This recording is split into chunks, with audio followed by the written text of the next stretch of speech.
Hip hip tally ho, Joolz Guides here, in which I wander around London telling you fascinating facts. And today we are starting here in Regent's Park, but we're actually going to walk all the way up through Baker Street and sort of down this area, which I don't really know what to call it. It's kind of between Marylebone and Edgware Road. It's not quite Tyburn, that's the other side of Edgware Road. It's not quite Marylebone, so I'm calling it Tyburnebone or Marylebonia. So that's what we're doing today. You'll see. Anyway, this lake used to be fed by one of those underground rivers, the Tyburn, the one that came all the way up from Hampstead and then down through here and all the way down to the Thames, I suppose. They turned it into a sewer, like all of these other ones. Have you seen Brief Encounter, Simon? It's a really famous, it's Trevor Howard. It's a really romantic meeting. Anyway, I'm sure at the end they end up here. I think he falls out of the boat or something, and they're on one of the rowing boats, because you can rent these boats. Anyway, we're heading that way.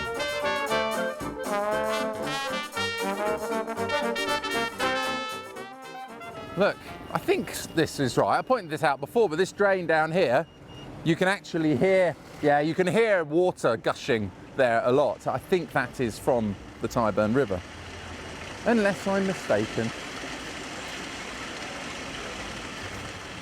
This is the location where one of the people accused of being Jack the Ripper died.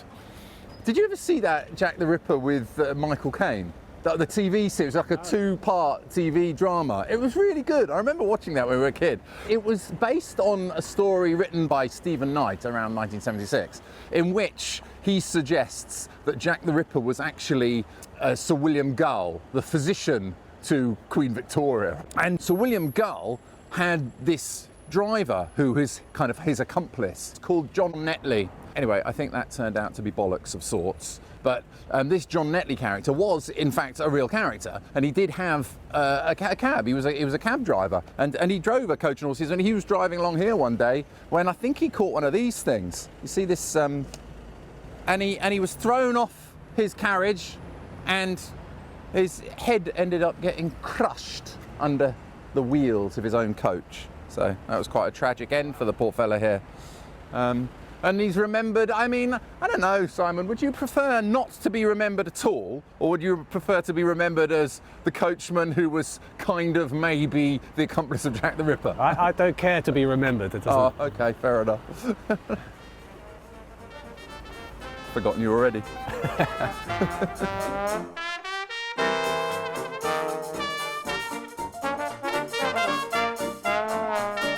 Of course.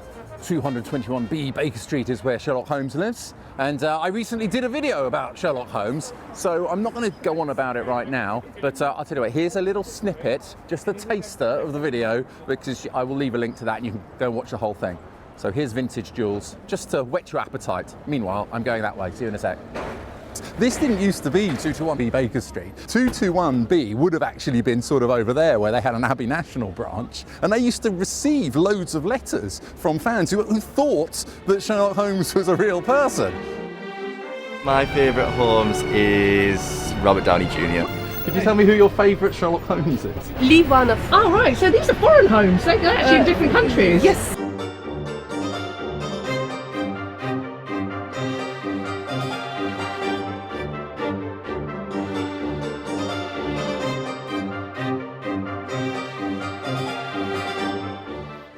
We are going back up Baker Street, but we've kind of swung around this way to the right instead, down Park Road.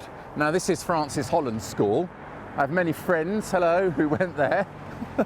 But I'm not talking about that one. I'm actually going to talk about next door, which is the Rudolf Steiner house. Rudolf Steiner was living around the end of the 19th century, early 20th century, and he came up with this idea of anthroposophy, I think it was called. Spiritual philosophy. He believed that the spiritual world could be investigated as rigorously as the physical world. And he introduced this idea called eurythmy, which is like an expressive movement art used as therapy. And they use it in these Rudolf Steiner schools. And the idea of it is that sounds can be expressed as movement. And each sound has a particular movement. Hi, Barnaby. Hello, hello. It smells good in here, actually. Yeah, it's the flowers. Is it? They're grown in a way, it's called biodynamic growing. yeah. And it's something Rudolf Steiner sort of pioneered. So it's the organic growing movement, and they're sort of grown based on where sort of the moon is and things like that. And he had lots of different practical endeavours came from him. So one thing was the big Waldorf school movement. So he was wanting to offer a sort of alternative, holistic, human-centred approach to education, medicine, speech, farming, everything. You sort of have one teacher for 8 years, and it works in cycles in terms of teaching. And even the buildings, all these curves and lines, this is an example of expressionist architecture. So this is something he pioneered as well. I recognise that. Yeah, it's a little bit Gaudi-esque, and they were sort of around at a similar time, and the idea is it's organic architecture. It doesn't sort of abide by symmetry, and it sort of reflects natural shapes. I like it. I really like that. So this is quite a popular brand. It's very well known. Oh wait, I have that. Yeah, this is something he developed with his wife in the 1920s. So we stock his complete works, and we're the only bookshop in London that stocks it. There's a cafe, and then we do lectures and workshops upstairs as well. So it's kind of a creative hub as well as a place to study. There's a theatre as well, yes. We've got the Marylebone Theatre, which is attached to the house. So someone would be speaking text, and everyone would be doing these movements. Can you remember any of the movements at all? I wouldn't want to bring it any shame, you know, because I did such a bad job of it. We had to walk around with copper rods on our head, balancing things. So when you're younger, you don't really understand it. There's sort of things. I think that's M, maybe. I'm sure S. It's something like that. Yeah. That would make sense, wouldn't it? Yeah. It's something like that. Yeah. Look at that, it's beautiful. I love that. Yeah, it's old school. Oh, nice. Are you allowed to name any famous people who are connected with the place, or is that? I think the big one is the actor Sir Mark Rylance. So he's a patron of the theatre. Oh, is he? Right? And he also practiced with the speech and drama course that Steiner laid out in theatre. He practiced under people. So he's a big advocate for the speech training. Thanks very much. You're very welcome. Cheers. See you later. See you. Interesting, isn't it, Simon? Look at that. Look. Someone down there, someone's stolen wallet, discarded down there. It's interesting, isn't it? There's no way in or out. You know, you wouldn't want to be. It's like a kind of little prison.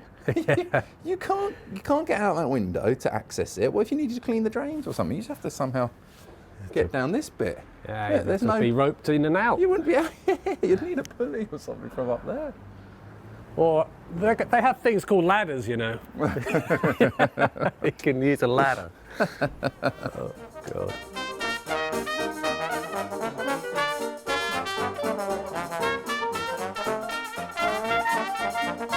Now, in my video about Sherlock Holmes, we talked about this postbox here. It had a nice, lovely thing on top of Danger Mouse, because this is where Danger Mouse used to live.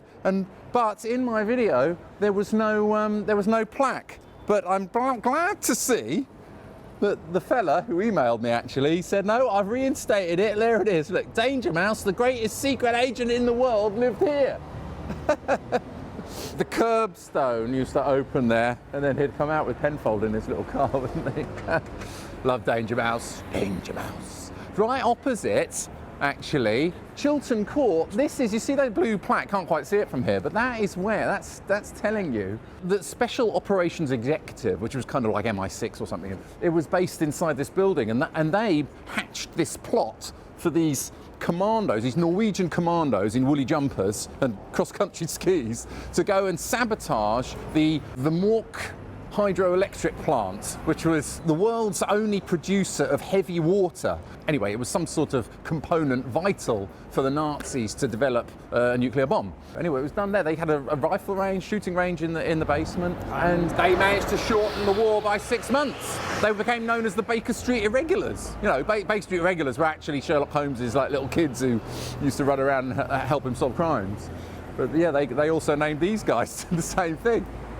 Have you ever seen a film called The Heroes of Telemark? It's one of my favourite films. It's got Kirk Douglas and Richard Harris. And Richard Harris, he was a bit of a hellraiser. And they famously didn't get on set. So Kirk Douglas, when they first met, apparently, because they both had massive egos, these big famous actors, and Kirk Douglas apparently said, are you going to be as much of trouble as I heard you are? You know? And Richard Harris apparently replied, are you going to be as big a bastard as I said you were? I think they did make up in the end. But yeah, great, both great actors. Love them. Look at that lovely building, Simon.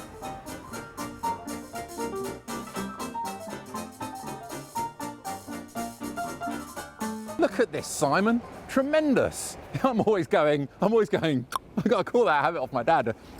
Practicing your forward defensive.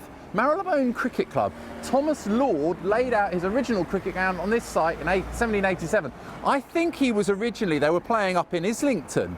I seem to remember from my amazing Joolz Guide's rather splendid London Walks book, which has a walk around Barnsbury at Islington. I seem to remember that Thomas Lord, my book is available, by the way, please don't forget to buy it, I have a couple out. He was a fast bowler, but I think the local aristocrats up there got a bit annoyed with them having to, just playing in this field or whatever, and they wanted him to find somewhere more permanent to play. So he came down here, and this plaque is actually on the exact location of the wicket of the pitch, yeah, where they bowl. And in order to enter, you had to go through Thomas Lord's wine shop. You had to pay 6p entry, and then you had to walk through his wine shop in order to get in and out, so you could make extra cash. Anyway, the lease was up in 1810, and so he had to move it up to Lisson Grove, sort of over that way. He actually dug up the turf. So the hallowed turf at Lord's Cricket Ground is still the exact same turf that existed here.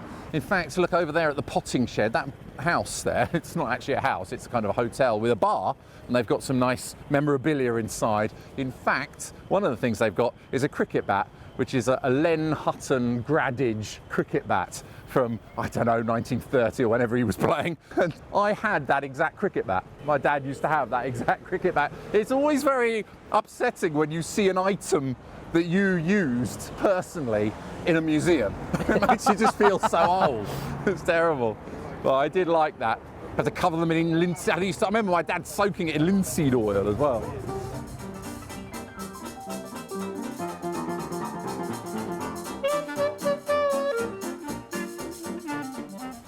I think it's one of my favourite train stations, the Marylebone Station. Really lovely, it's beautiful. It's got this village, it's famous for its villagey type atmosphere, which is why they make a lot of films here. I think the film Paddington was filmed there, the Ipcress File. It was built in 1899. It was originally the Grand Central Railway. Amazingly, it's the only main railway station in London which isn't electrified. It's like this just uses diesel trains. Apparently something to do with the low bridges or Victorian tracks or something, I don't know. And you probably recognise it from my Beatles video. This is where they filmed quite a lot of Hard Day's Night.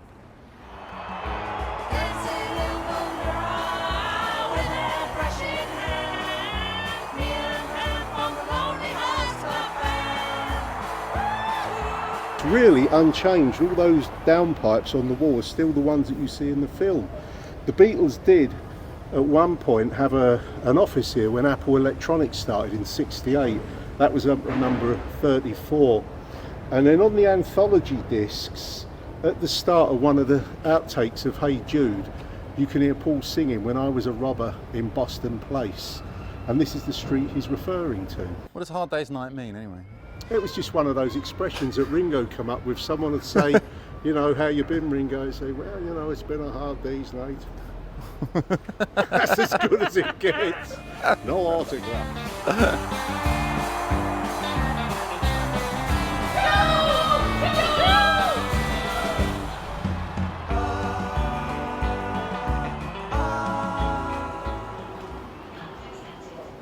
This is where the phone boxes were in A Hard Day's Night. Look, you can still see where they, obviously probably the holes where they screwed the phone boxes to the wall that the Beatles were in A Hard Day's Night at the beginning. You seen A Hard Day's Night? The Beatles? Very famous English pop band from the 1960s. Would you promise to be true and help me understand? 'Cause I've been in love before. Far from home and far from talented. What's that about, Julian? This. You've Tell done it me again, what that Simon. is. You've asked me about something I know nothing about. I think it's just a nice feature, isn't it? I like that. Beautiful, glorious station, this. It is. And around the corner from here is my favourite fish and chip shop. Splendid. Look, seashell. This is a famous fish and chip shop. Many people say the best in London. Well, I mean, the Queen Mother used to come here. The Queen Mother, as in Queen Elizabeth II's mother. She used to have her driver sort of pull up outside and order her a haddock and chips. But you know, lots of famous people have come here, and there was a famous food fight in here. Michael Jackson, he came here with the producer David Guest, and they had a mushy pea food fight in the restaurant here. Yeah, we had a food fight right in the seashell. It was so great. Denzel Washington's been here, Stevie Wonder, to the Dua Lipa, Ed Sheeran. Yeah, loads of famous people come here, and Joolz from Joolz Guides. So we want to get in there, don't we, Simon? Yeah, we do. We want to go and have some fish. I'm actually looking at the net curtains above the clock. You don't get them so much Old anymore. school. I mean, that looks like Yeah. somebody's been living there for a while. Huh?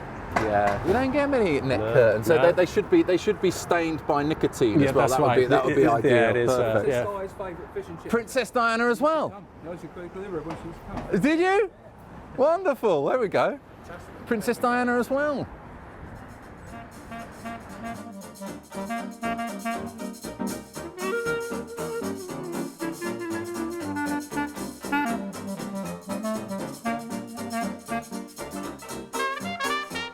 Because we were commenting on this sign here. Look, broken old tumble down post box here. And I was remarking that I think this used to carry a sign that said post office. All right, on like it was an oval slotted Yes. in. Yeah, it was an oval sign. It was nice. And the fellow just walked past, said that this used to be a post office. And so that maybe that explains it, doesn't it, Simon? That explains it. Pity it isn't anymore.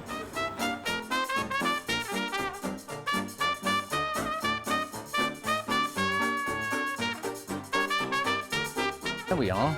Look at that, Simon. St Mary's Bryanston Square, not to be confused with Marylebone, as in St Marylebone. St Mary by the Burn, by the river, by the Tyburn. That's where St Marylebone. Did I mention this before? So it's Marylebone. It's not Marylebone, right, Simon? Stop calling it Marylebone. It's St Mary by the Burn, by the Marylebone. river. Yeah. Duh. But this isn't that church. This is St Mary's Bryanston Square, which is one of those Waterloo churches. You know, they built them with government with grants after around 1820, to celebrate the victories over Napoleon at Waterloo. I mean, it was designed. If you look that way, you got Bryanston Square. Look at it there, Simon. Look at that. So it was designed to be the kind of, you know, crowning point of this vista by Sir Robert Smirke. Look at that, St Marylebone Western National School. So there used to be a school there. I think it's closed now. Marylebone, okay? How do you get St Marylebone to Marylebone? Well, how do you get that? It's Marylebone. Anyway, I'm sure people were writing. 1824, so all these buildings around here and the church, all from around that period. They closed as a school in 1969. I think they used to have here, it was, I think it was a Maltese cross that they had there, which is the symbol of the knights, the Knights of St John, the St John ambulance, right, yeah. yes. So they used to have a thing. I think that's where they had a base at some point, but they've moved out. I think they've moved around the corner. Oh, look over there, up there, Simon. What does that say? York's Ladies Residential Chambers, 1892. Yes, right, 1892. It was specifically built to provide accommodation for educated working women like doctors, artists and teachers. It's rather good, that, isn't it? I expect it's not just for women these days. Again, you forget how quiet it is in Yeah, so the close to that. centre of London. Like Yeah, this. exactly. It's how- See, this is, by the way, when I first came up with the concept, if you're interested in Joolz Guides, the idea was, I got it when I was walking around these sorts of roads. It was just a little further over. I was walking down here and thinking to myself, there's all these funny little bits full of all these lovely little pubs and little areas which aren't that famous. They're between famous areas, but you don't necessarily know about them. And that's why I really wanted to kind of bring them to the fore, showcase them, Simon. Like that skinny window over there. That skinny window, look at that's it. what you're trying to showcase, this sort of thing. Yeah, it's great. It is very odd, isn't it?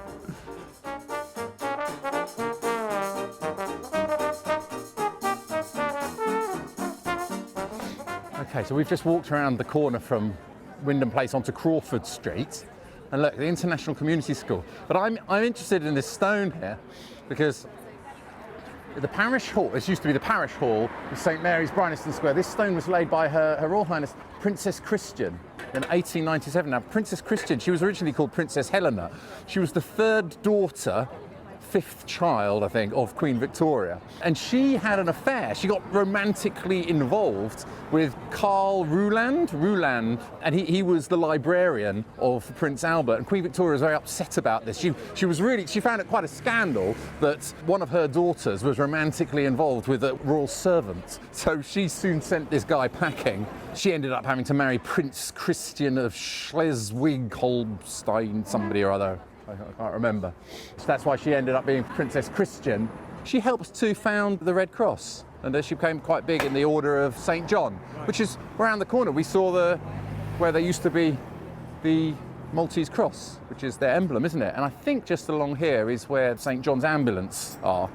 The land around here must have been owned by the Order of St John or the Knights of St John, and that is their emblem. Look, that's the cross that used to be around the corner, I presume.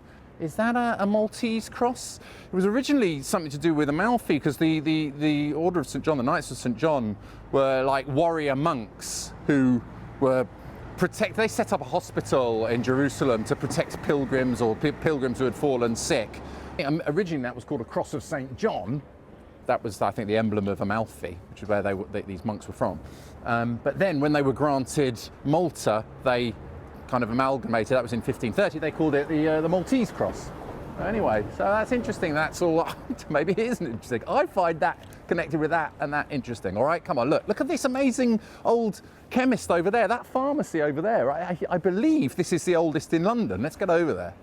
It's tremendous. They've still got the original old. Look, is that a lamp outside? It's established in 1814, and they're still trading as a pharmacist. I don't know if they still sell toilet requisites or photographic chemicals, but it was famous for this was a main place where you'd have to come to buy your photographic chemicals. And it makes me feel so old, because I remember my dad going to the chemist to go and buy photographic chemicals. I suppose all of them would have done it, but this was a main place to do it. Yeah, they got lovely old, yeah, they still got the original old fittings inside there. Isn't that wonderful?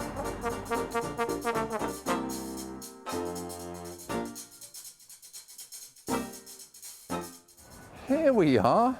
Almost missed it, Simon, because we've been here before. I'm sorry to keep cutting to vintage Joolz, but look, you can't leave out John Lennon. We talked about him, obviously, in my Beatles video, but we came here.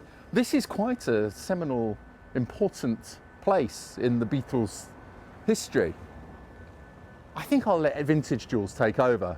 Ringo actually leased this place, had a ground floor flat. They also had the basement as well, in which John and Yoko moved into later when they made their partnership a bit more official. That is famously where they took all those photographs of him and Yoko Ono naked. I think he actually fell foul of the obscenity laws at the time, because you could see everything, nothing left to the imagination. Like Ringo saying, you know, like you couldn't see his cock was out, you know. And all that. You know, like it was still winter when you took those.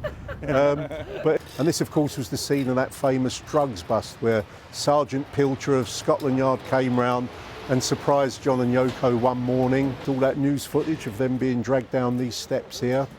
And she thought that they were fans, so she slammed the door on them and ran back upstairs. And then I think John looked out the back window and he saw some other plainclothes bloke holding up a kind of like a warrant or like a for his arrest. So he knew the game was up, and he got done for, was it marijuana? It's a beautiful square, this, Bryanston Square. So the Portman family acquired masses of land around here in the 1500s. And when they developed this square later in the 17 or 1800s, wherever it was, the Portman family, after whom Portman Square and stuff over there is named, they named this one Bryanston Square after a village that they owned up in Dorset. It's got a twin, Montague Square, just over there. And weirdly, at the time when they were built, the contemporary locals didn't like them. They thought they were like ugly twins. they thought, can you imagine? This is like me complaining about modern buildings now. Oh God, what's this ugly thing? Can you imagine people in those days, the 1800s, going, this is horrible. Ugh, can you imagine? And look, but I think it's beautiful because look, and from here you can see that direction, Simon. It sweeps down to the church that we were just standing outside. There we go, yeah. Before. Yeah. And look at that. They've got a lovely pump there as well. Original that, I think, from the Regency period. That's quite good, that. Can easily miss that.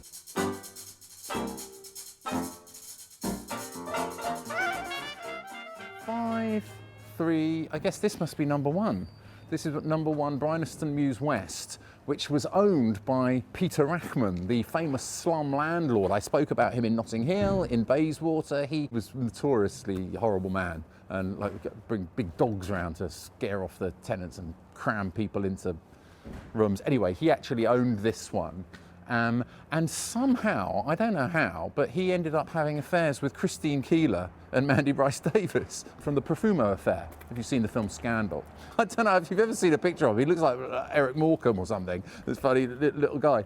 Anyway, so Christine Keeler lived there from 1960, I think, when he was having an affair with her. And then later, Mandy Bryce Davis, when he was having an affair with her. But he died. I think he died in 1962. Mandy Rice Davis is the one who famously, when she was informed in court that Lord Astor had denied having an affair with her, she said, well, he would, wouldn't he? And when the builders were doing work in here, they discovered a two-way mirror and a tape recorder behind it.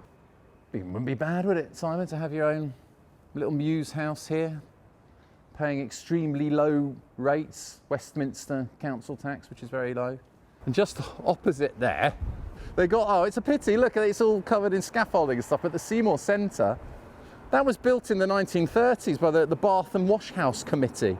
And it was to encourage people to keep clean and whatever, but especially during the time, because back then there was still, cholera was still quite prevalent. It was inspired by an aircraft hangar in Orly, France. Yeah, they filmed stuff in there like Killing Eve. And do you know the song, she wore an itsy bitsy teeny weeny yellow polka dot bikini? Timmy Mallet. That was filmed in there as well. But anyway, look, we're going around that way.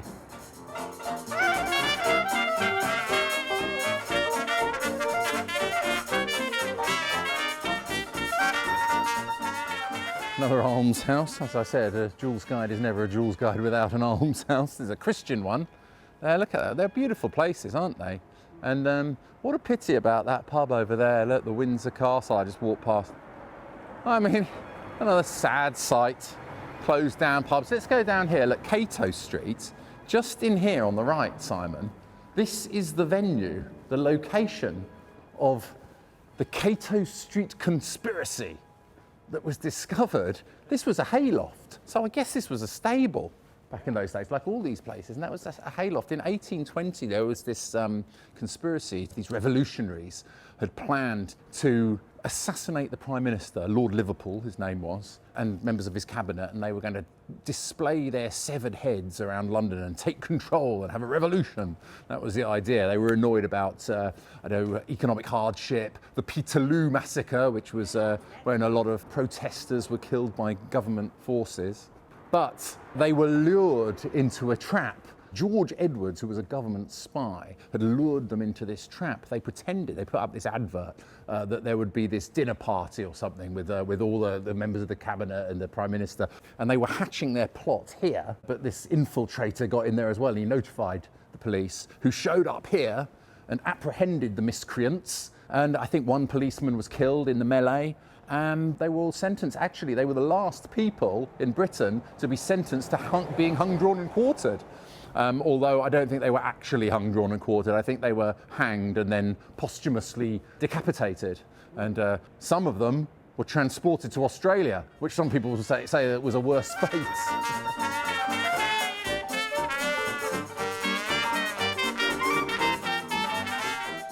Here in Brendon Street, Simon, and look at these interesting houses here with these lovely keystones above the door. Look at his little cheeky face. Jolly face, He's look wonderful. At him. Yeah, some really nice. These are a special type of stone. You know, we've talked about it before when we were around St James's Park. Coad stone. It was made by Eleanor Coad, who they say she took her secret to her grave, although I don't think she did. It was a special type of I don't know, stone that was malleable whilst soft, and then it went very, very hard.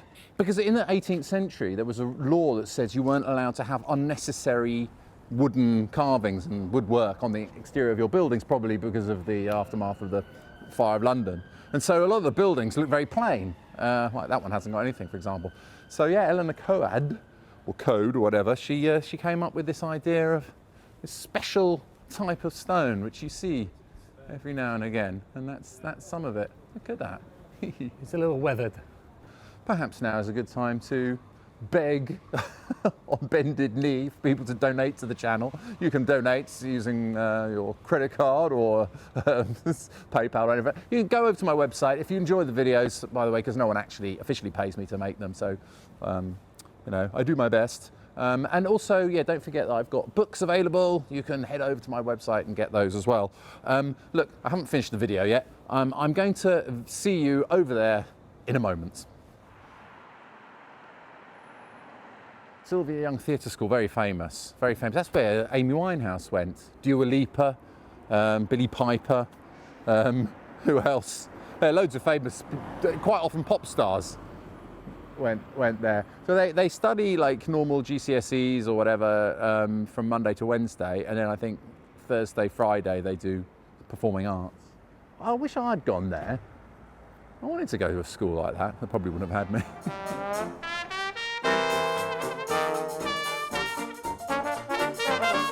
Look, we're on Great Cumberland Place here, and I do like all the, you know, above the door, those bits, they're called fan lights. They've got some really nice ones along here. It's rather interesting. This number 51, this is the one where Madonna used to live. Madonna bought that, one of her 6 London homes. She knocked through, I think. I don't think she got the one next door as well. It was there that George Michael and Stella McCartney were having a party, I think, in 2008. A bit too late, and the police were called. The council came and closed them down. In the days when she was married to Guy Ritchie. But after the marriage broke down, she left. They just had squatters in there. Not a bad place to live, is it? For free? Amazing.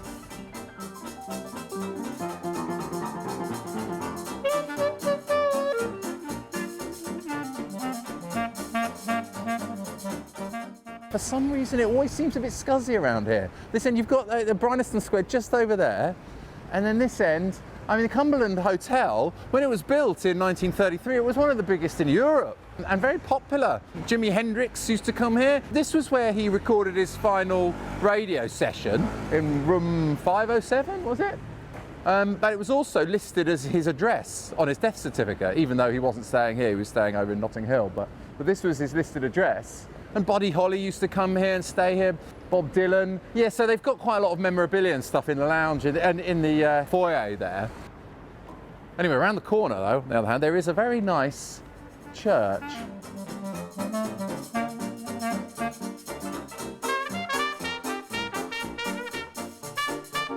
I do like it when you get these amazingly huge churches down little streets. And there it is. It's terrific. The Annunciation Marble Arch. I can't see the name anywhere. Anyway, originally in 1787, Lord Portman built the original chapel there, which was called Quebec Chapel, to celebrate General Wolfe's victory in Quebec. I think he's the guy who's got a statue overlooking Greenwich. You know when you go up to the top of that hill in Greenwich and you overlook the whole of the Naval College and everything? That guy up there, General Wolfe. So this building's from 1910. And yeah, when they opened it up, actually, they were worried about on the opening day. They were worried about the suffragettes causing a problem for them, so they had to have lots of security because they thought that the suffragettes were going to come and give them a hard time.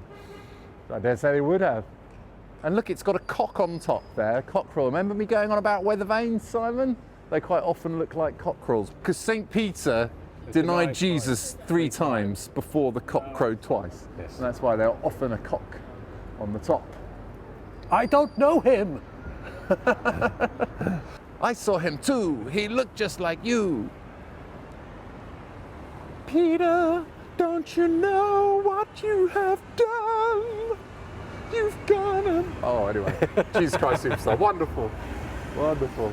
Drench the steeples, drown the cocks. I always wonder about who lives in these buildings.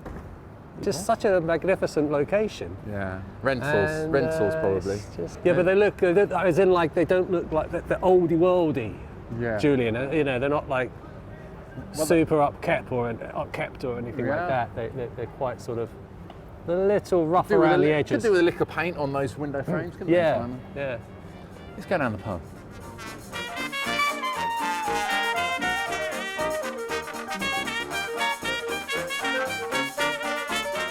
Cheers, Simon. Cheers, everybody. Thanks for watching. Don't forget to hit the subscribe button if you like the videos. And don't forget to go over to my website, joolzguys.com, where you can leave donations, buy merchandise, buy my book, send me your best wishes, and I'll see you next time. Cheers.